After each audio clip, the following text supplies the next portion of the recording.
certo modo, desse ponto, mas ele também tem um trecho, um ensaio, que é o existencialismo e o humanismo. Eu fico perguntando se não há aí, né, uma tentativa de uma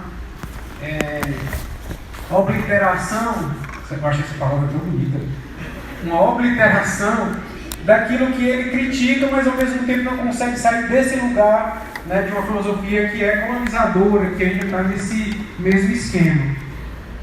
A segunda, digamos, pontuação diz respeito ao que seria esse ranço, né, que se tem em relação ao ensino e ao ensino de filosofia em particular. Eu lembro quando eu cheguei aqui no Cari há 13 anos, até um número, bem, 13 anos, existia aqui no próprio curso, no colegiado, uma construção tanto assim, aberrante, de que se considerava a licenciatura menor, e aí o bacharelado, que era o lugar onde havia os pesquisadores, né? Parece que no bacharelado tem pesquisador, na licenciatura ninguém pesquisa nada.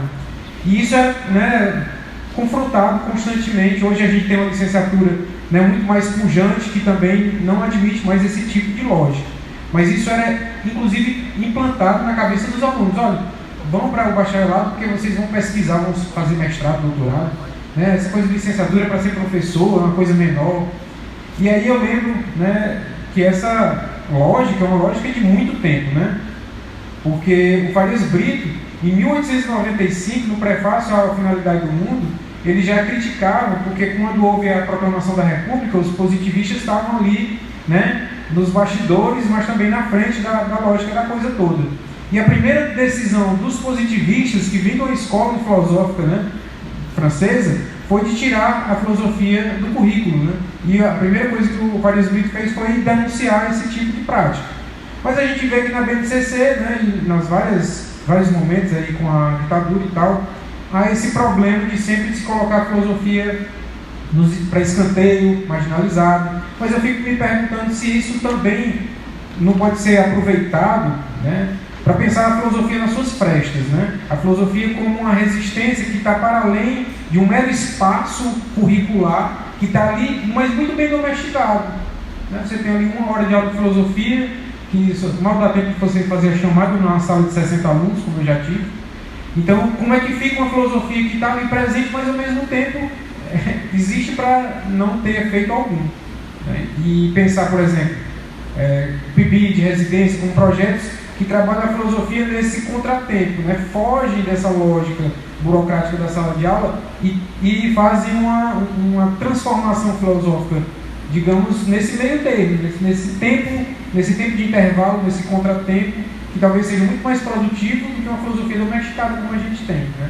Basicamente seria isso, mas tem mais coisas, vou deixar para depois, caso alguém tenha mais perguntas. Aproveitar aqui a sequência do Franzé, parabenizar a professora pela fala. Na minha escuta, extremamente potente e possibilitadora aí de uma continuidade, de uma reflexão a partir de muitos elementos que foram postos, mas eu queria enfatizar 2 coisas e talvez valesse a pena uma consideração da sua parte com relação a isso. Mas no momento falou-se dessa necessidade do diálogo com a tradição, e eu penso que é importante entender o que nós podemos, em momentos na história, considerar como tradição, levando em consideração o momento em que se pensa isso oportunamente ou determinadamente, ou intencionalmente, em vista de um projeto, ou seja, o que é a tradição no conhecimento, que se considera cânone num determinado momento e corrobora com um projeto que precisa ser endossado, que precisa ser ali validado a partir de uma estrutura teórica que lhe dá sustentação, enfim. E aí eu tento fazer uma ligação, um link com a palestra, com a mesa da manhã, quando falava de linguagens na filosofia, de filosofar a partir de diversos universos simbólicos, linguísticos, ou por essa via, por esse caminho, na relação entre, mais recentemente, né, se consagrar o tratado como texto filosófico por excelência, cobrado na academia, este formato, como o formato que se tem valor de conhecimento, que se tem valor academicamente falando, que tem lugar na academia, e que outras falas, outras linguagens são ali uma tentativa, como um ensaio, mesmo a poesia, se considerarmos da tradição filosófica textos ou expressões que, por serem europeias, são da tradição, mas que quando a gente busca isso, ou em África, ou no Brasil, ou no Caribe, ou em outro lugar, isso não é filosofia. É que eu estou falando da relação filosofia e literatura, né? Quando buscamos em determinados autores brasileiros, isso não é filosofia, isso é literatura, ou sei lá o quê, né? E eu estava me recordando aqui do poema de Parmênides, eu estava me recordando das alegorias em Platão, estava me recordando das peças teatrais do Sartre, que tudo isso tem valor filosófico, mas que quando são oriundos de um outro universo cultural, então isso não tem valor, né? Isso é o primeiro ponto. O segundo ponto então, nesse aspecto de se fechar a tradição, uma determinada compreensão do que é tradição, num cânone, né? Ou naquilo que já se consagrou, e aí estão as referências para o que é universal no pensamento filosófico, em determinado momento, se essa tradição e esse cânone ainda pensa, né, levando em consideração que o que está fora disso, ou seja, a diversidade, não precisa ser tratado, não precisa entrar no discurso, na conversa, no diálogo, porque isso não tem nada a ver com filosofia, né? Então, ainda se pensa dentro desse modelo, né? Evidentemente que não, porque se exclui totalmente a crítica e até a autocrítica, né? Aqui já tentando ensaiar uma resposta. Mas aí eu dentro da sua fala inicial, fiz essa provocação na expectativa de mais considerações e a gente ainda voltar ao que a senhora, você, né? Tive uma correção de manhã, porque a gente está muito internalizado disso, né? Professor, professora, olha, somos colegas, né? Professor, professora, enfim, você já havia falado há pouco. Obrigado, não sei se me estendi muito. Professor Cláudio, aí a gente fecha o bloco, né?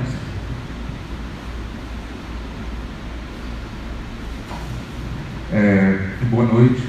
É só uma reflexão, né? Eu deixando a vida oral agora aqui na frente e agradecendo por ele ter participado aqui do nosso encerramento, e aí ele disse que ele ficou muito grato de estar entre filósofos.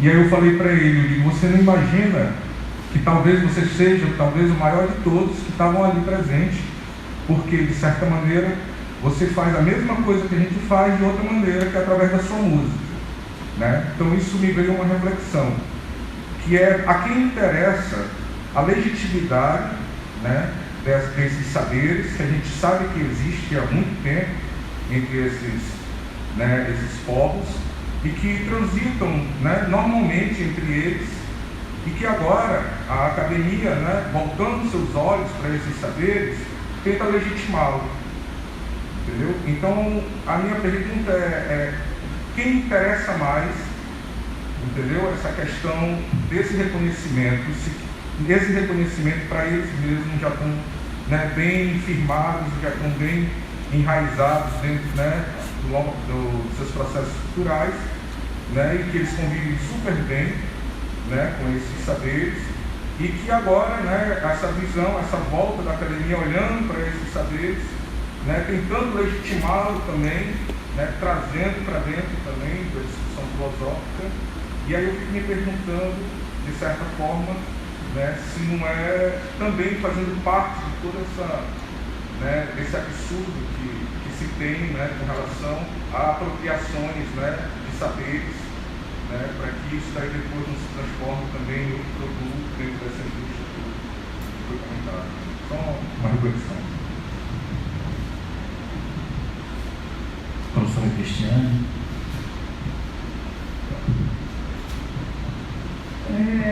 Bom, são muitas questões, eu agradeço a todas as perguntas. Assim, a questão do Sartre, né, Francisco?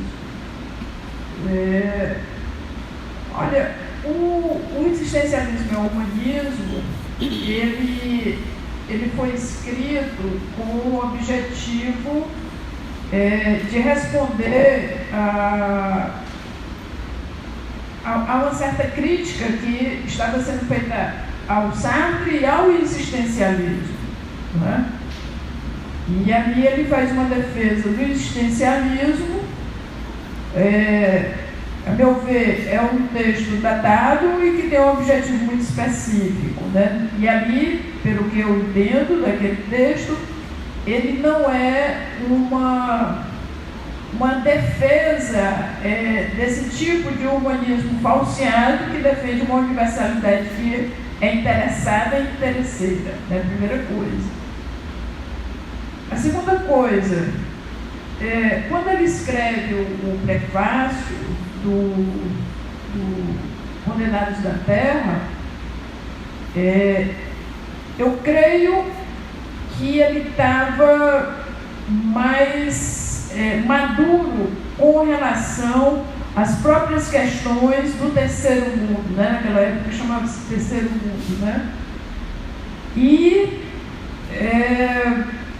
ele já tinha, o Sartre, juntamente com a Simone de Beauvoir, né, já tinha andado pelo Brasil, por outros países, Cuba, né, enfim, os países do terceiro mundo, né? Então, era uma outra percepção. Mas, assim, o que me interessa e o que eu acho mais importante do prefácio, né, é efetivamente a liberdade que ele se dá, Sartre se dá, de compreender a grandeza e a obra do Francis Fanon, né? Aquele momento de absoluta lucidez diante da miséria do mundo repartido entre colonizador e colonizado, né? Se é possível, né, você encontrar contradições entre um texto e outro, tudo bem, não há nenhum problema, mas assim, o que eu acho que seja definitivo e importante é o reconhecimento do trabalho do Francis Fanon e o que o trabalho do Francis Fanon representa, né? Inclusive, é possível a gente rastrear as diversas viagens que ele fez com a Simone de Beauvoir, né, nos países do terceiro mundo, e onde você consegue ver uma certa evolução, não sei se a palavra boa seria essa, né? Mas um amadurecimento com relação às próprias misérias sociais, né? Que, aliás, o próprio existencialismo ele tem esse caminho, né? Se você for pensar lá no início, o existencialismo sartriano, ele é um tanto quanto esvaziado, né, de uma certa praticidade, de um certo contexto social, de um certo contexto econômico. E eu creio que isso vai num crescente de amadurecimento até Sartre, juntamente com a Simone de Beauvoir, começar a fazer todas aquelas viagens que eles fizeram no chamado terceiro mundo, né? A questão da tradição e das novas metodologias, né? Bom, quando eu digo que, e aí eu me baseio também no Derrida, quando eu digo que a tradição é algo importante que não pode ser excluída, essa tradição, de fato, a meu ver, ela não pode ser excluída, porque nós somos essa tradição no movimento dialético, né? O Nietzsche, ele, de certa forma, na genealogia da moral, ele deixa isso dito de uma forma que eu acho muito bela, né? É dizer, a tradição é aquilo que nos constituiu, mas que, ao mesmo tempo, nos dá a possibilidade de negá-la. Não negar a tradição no sentido de dizer não presta para nada, mas uma negação dialética. Porque eu olho a tradição e digo, mas eu não quero ser isso. Ou ser dessa forma, ou fazer dessa forma, não é tão justo, não é tão bom, não contempla a muitas pessoas, né? Então, a tradição aí, nesse sentido, é desse movimento dialético, ou rizomático, se quiser pensar a partir da filosofia da diferença, né? As coisas não têm somente uma raiz. Né? A questão da ideia do rizoma deleuziano é exatamente isso. É a multiplicidade, né? Que, aliás, eu prefiro no lugar da dialética. Né? É uma questão rizomática. Quer dizer, o que é que eu sou? O que é que nós somos? Nós somos a tradição também. Como é que a gente chegou até aqui? No processo de desenvolvimento da ciência, no processo de desenvolvimento do pensamento filosófico, no processo de desenvolvimento das relações éticas, etc, etc, etc. Estamos aqui. A tradição está aqui. A grande questão que se põe é que eu não posso dizer simplesmente amém à tradição. É impossível, inclusive, você se desvencilhar da tradição.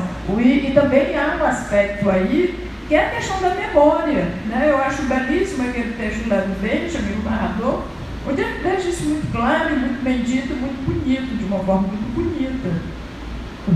Se eu negar a tradição, eu vou negar também a própria memória, a memória do caminho que eu percorri, e que também eu aprendo com ela. Eu não posso negar a importância e a grandiosidade de um Platão, por exemplo, de um Sócrates, de um Aristóteles, até mesmo de um Santo Tomás de Aquino, de um Agostinho. Não posso. E nem posso negar o acesso a isso aos meus alunos. Né? A memória, como vai dizer o Benjamin, a memória nos constitui. Então, quando eu digo que é importante, sim, né, saudar e respeitar a tradição, os cânones, não quer dizer amém, mas quer dizer reconhecer o que ela traz e o que ela espelha do que somos e que podemos ser. Né? É bem diferente. A questão das novas metodologias, sim. Falamos eu e você, né, ontem sobre isso.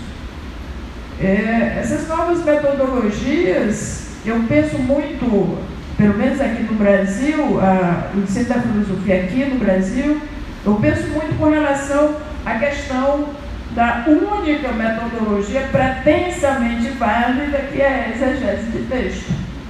Né? Então, você só tem uma forma de ensinar, você só tem uma forma de fazer filosofia, etc. Então, as novas metodologias são, sim, bem-vindas, inclusive com todo esse arsenal tecnológico que a gente tem hoje, você tem 300 mil possibilidades, não é?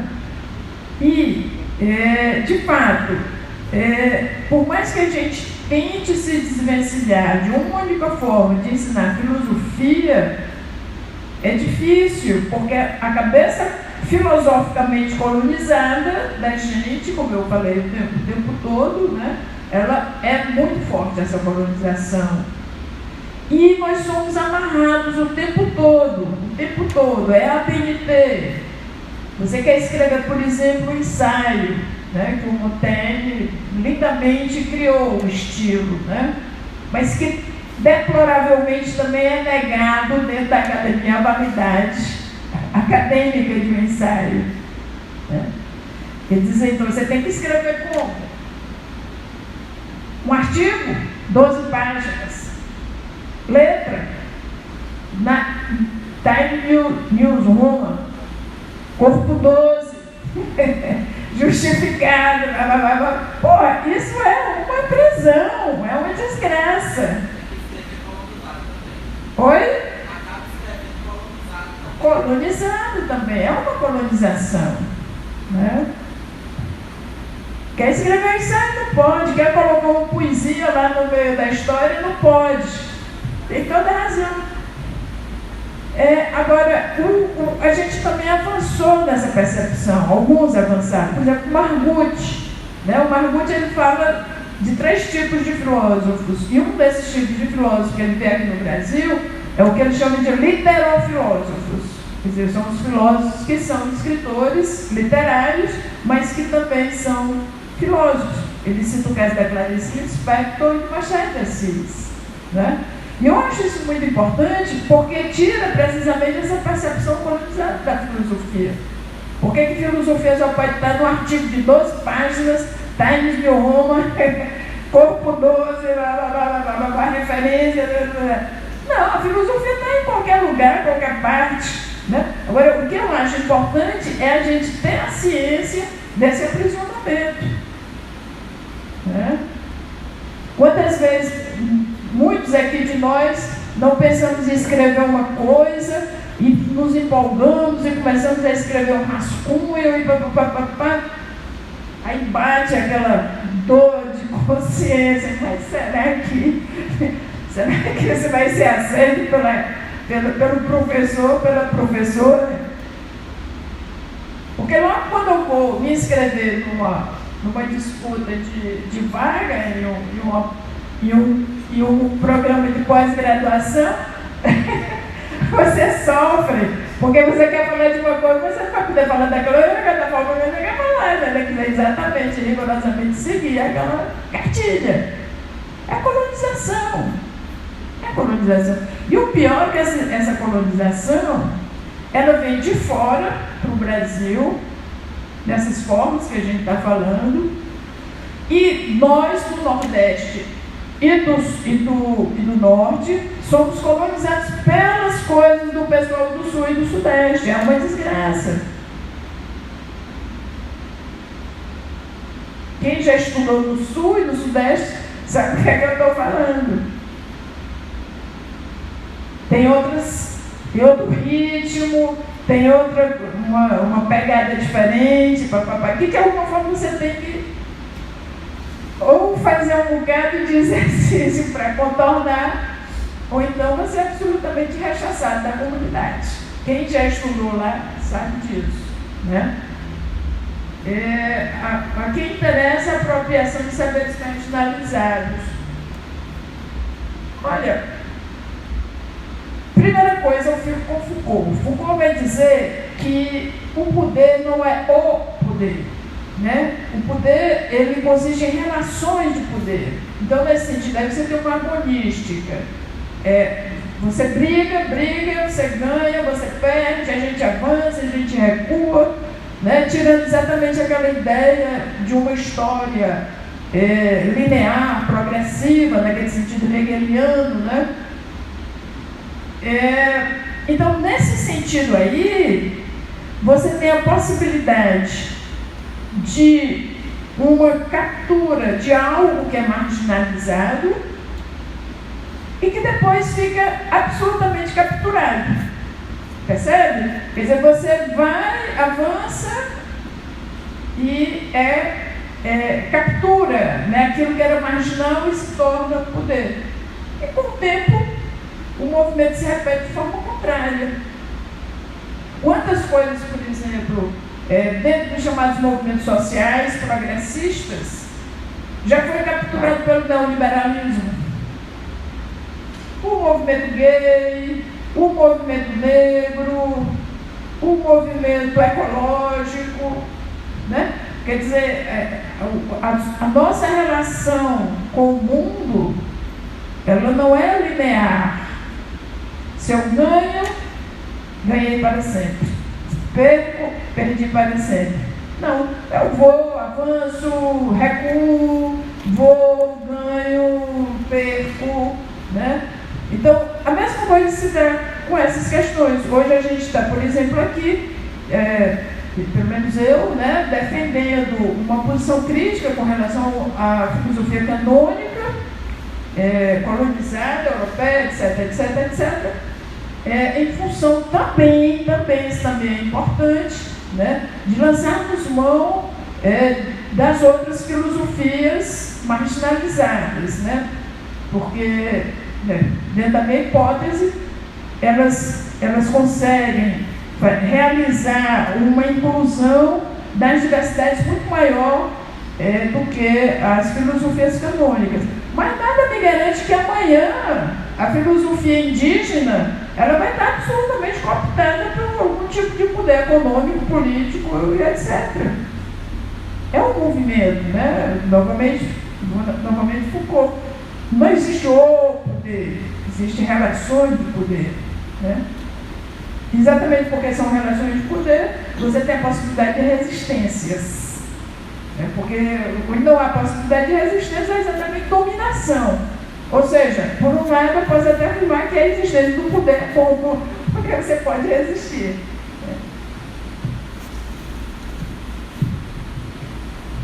Bem, eu só vou insistir nessa questão do que o Marcondes falou aí dos modos, né, das metodologias de filosofar, de fazer filosofia, mas eu não quero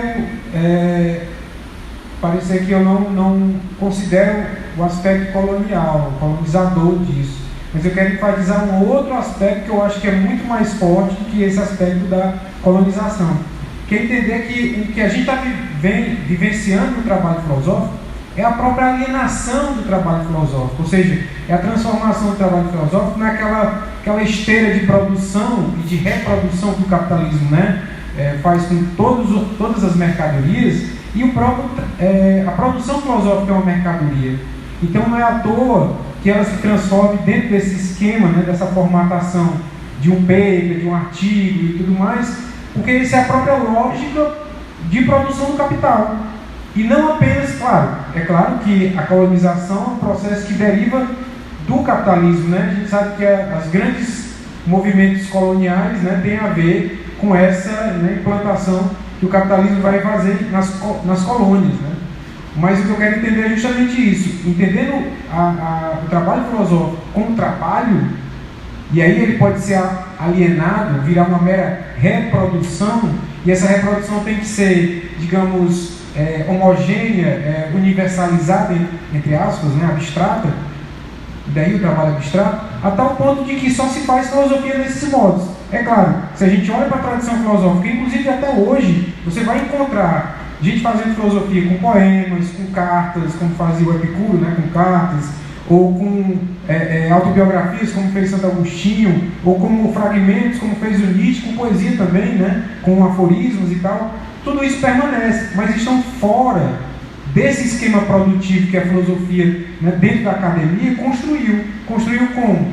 Sendo cooptada, né, pelo processo liberal, processo de produção capitalista, ou seja, mais uma mercadoria que é produzida nesse formato. Então eu diria, em parte colonizado, né, mas principalmente porque ela segue esse modo de reprodução que o capital implantou em todas as áreas da vida humana, né, não apenas. E claro, aí eu vou só para finalizar, Cristiano, fazer referência a um filósofo cubano chamado Raul Fournet Betancourt, que trabalha a filosofia intercultural, e aí ele vai trazer um ponto que eu acho que é interessante para a gente pensar o que ele vai dizer, que é a própria transformação intercultural da filosofia, ou seja, e aí eu até aproveitar para citar o Sade, né? Mais um esforço, né? Tem até aquele texto do Sade lá na Filosofia da Alcova, né? Mais um esforço se querer ser republicanos, né, franceses? E eu digo, mais um esforço, se vocês querem realmente fazer filosofia, é de quebrar radicalmente esse núcleo que é essa construção reprodutiva da filosofia.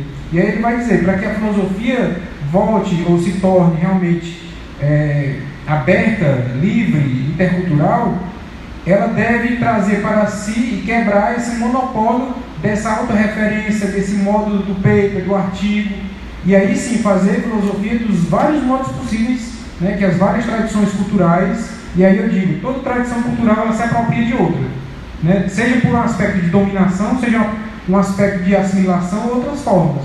A apropriação cultural não é uma coisa, claro, no capitalismo é que ela se torna um grande problema, porque ela diz respeito à dominação, à colonização. Mas todas as culturas que a gente está usando aqui, toda parte, é apropriação cultural de algum tipo de tradição, algum povo, alguma etnia. Né? A gente faz isso constantemente, às vezes nem sabe. A língua que a gente está falando é uma mistura de grego com latim e tal, é uma apropriação cultural, de certo modo, mas também resultado desse processo colonial. Mas, enfim, é preciso radicalizar os modos de fazer filosofia. Olha, desculpa. Tem mais uma pergunta, professor? É só mais uma coisa, né? A gente falando sobre esse processo de descolonização, né? Que é bem impactado pelo Fanon, né? Nos Condenados da Terra. E uma coisa que me surpreende é quando eu vejo algum professor de filosofia trazendo nas suas falas referências de algum filósofo negro ou filósofa negra ou de algum escritor negro. E isso não era para surpreender a gente, né? Era para a gente ver cada vez mais esse processo de descolonização dentro da filosofia, e não só da filosofia, mas também de outras áreas. E o Fanon, ele também fala no Condenados da Terra, né, que esse processo de descolonização é, na verdade, a criação de novos homens. Então, quando a gente pensa esse processo de descolonização também na filosofia, ou seja, é o processo também de criação de uma nova filosofia, né? A gente vê poucas pessoas falarem tipo, da filosofia africana, né? Aqui no Brasil tem o Renato Nogueira que traz esses estudos, né? Tem livro escrito também, mas dificilmente a gente vê essas referências, por exemplo, na própria metodologia de ensino da filosofia. Então, por que isso é tão distante? Né? Porque, e daí eu lembro, né, do que o Camilo Munangui fala, que o racismo é um crime perfeito. E assim também é o processo de colonização. O processo de colonização é o crime mais perfeito que a gente tem. Então, a nossa fala é colonizada, a nossa escrita é colonizada. A professora falando, né, das normas da BNT. Às vezes a gente quer tanto escrever, quer falar de uma coisa que pra gente é simples, mas na hora que a gente vai escrever, e agora? Para onde é que vai? A gente utiliza palavras que às vezes nem o significado a gente sabe. O professor trouxe aqui uma palavra que eu fiquei falando, meu Deus do céu, que bexiguenta que significa, né? Mas é porque é um processo de colonização que até as palavras utilizadas na escrita de artigos, na escrita de livros, de teses, enfim, são palavras colonizadas. Todo o processo, né, de ensino também é um processo articulado dentro da colonização. E isso é muito doido da gente se pensar, porque o Negro Bispo, né, eu sempre falo muito dele, que é um quilombola, né, do Piauí, eu não sei se alguém já ouviu falar dele, ele fala que quando a gente escreve mal ortografado, fala tagarelando, não é porque a gente está errado, é porque a gente não foi colonizado. Né? Então, quando a gente se coloca nessas escritas, por exemplo, eu vou escrever uma coisa e vou ficar preocupado, eu vou colocar aqui, até não usa mais lacinho, às vezes você vai outro sim, muitas palavras que você vai utilizar, que às vezes, por que bicho é isso que eu estou colocando essa palavra, sendo que eu posso colocar uma coisa que é bem mais simples, para o meu entendimento, para o entendimento de quem vai ler, e, enfim, eu acho que esse processo de colonização, ele só pode ser desfeito a partir de novas práticas individuais pedagógicas que repensem esse resgate, esse recentramento também africano, indígena, que a gente precisa nesses rituais pedagógicos de fato. Eu acho que não tem como a gente pensar, por exemplo, principalmente na atualidade, sem que toda ação, principalmente quando a gente fala da educação, seja de descolonização, seja de recentramento e de africanização. Acho que é isso. E parabéns por trazer Francis Fanon, né, como referência nas falas. E é muito importante que a gente dá vontade de eu perguntar, né, dos professores, quais são as referências que os professores vão trabalhar, se dentro dessas referências tem alguma referência negra. Porque se tiver, ele já começou com o pé direito, então ele está fazendo o processo de descolonização. Se não tiver, então ainda o processo está sendo mesmo de colonização. Vai acabar reproduzindo. Também a presença de textos de mulheres filósofas, né, indígenas, etc, etc. Maravilhosa a tua fala, obrigada. Com relação à questão do modo de produção capitalista, do taylorismo da produção científica, acadêmica, é o seguinte: eu posso dizer que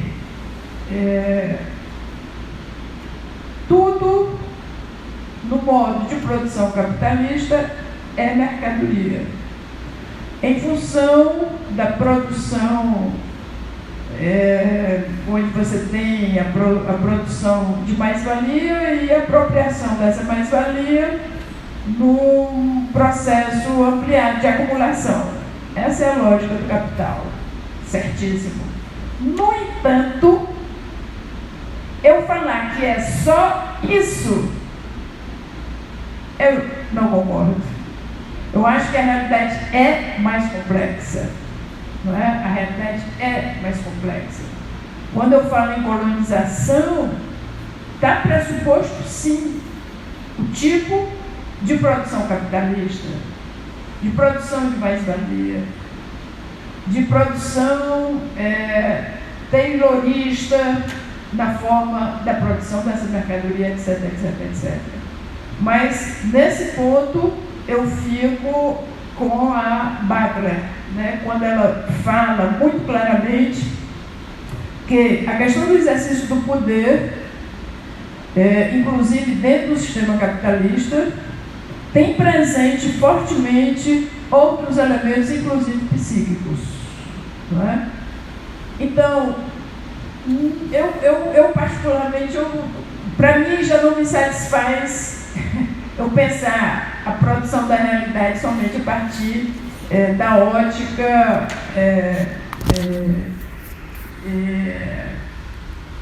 não vou dizer nem marxiana, porque nem Marx tanto pensava isso, né? Mas eu creio que o exercício do poder é mais complexo.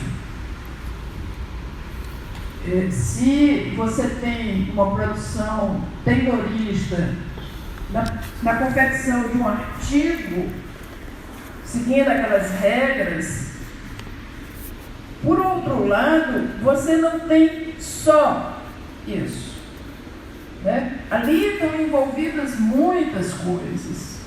E esse mesmo raciocínio também serve para o que eu falei aqui, e que um colega que falou por último também falou muito bonito, né? Quer dizer, a colonização que está presente na filosofia e que determina, sim, em nós, brasileiros, uma colonização também no ensino da filosofia e das suas metodologias, tem outras dimensões, né? Dimensões psíquicas, dimensões estéticas, a dimensão das escolhas pessoais, que são escolhas que são marcadas fortemente por todo um ritual de existência. Eu, particularmente, não acredito que a economia ela me dê todas as respostas. Ela é somente uma das respostas para que eu possa compreender de fato o que existe. E mesmo assim, sabendo que várias respostas podem me dizer alguma coisa sobre o real, eu de fato nunca saberei o funcionamento desse real. Porque ele próprio muda o tempo todo. E eu também mudo o tempo todo, né? Então eu repito, possa ser que você tenha presente um certo taylorismo na produção de um artigo, mas não é só isso.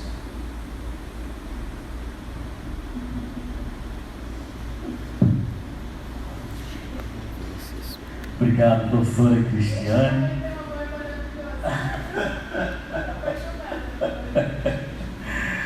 Muitíssimo obrigado, professora Cristiane.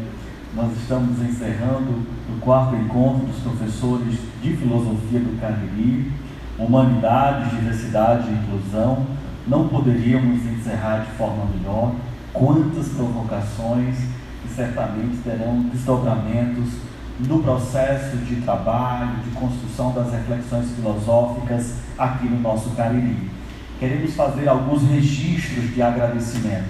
Agradecemos à Universidade Regional do Cariri, e aqui citamos o NUPEF, citamos também o mestrado em Educação, fazemos um agradecimento ao Sindiurca, fazemos também um registro de agradecimento ao Sindicato dos Servidores Municipais de Juazeiro do Norte, apresentamos a nossa gratidão ao apoio técnico da Universidade Regional do Cariri, muitíssimo obrigado aqui à técnica de sono,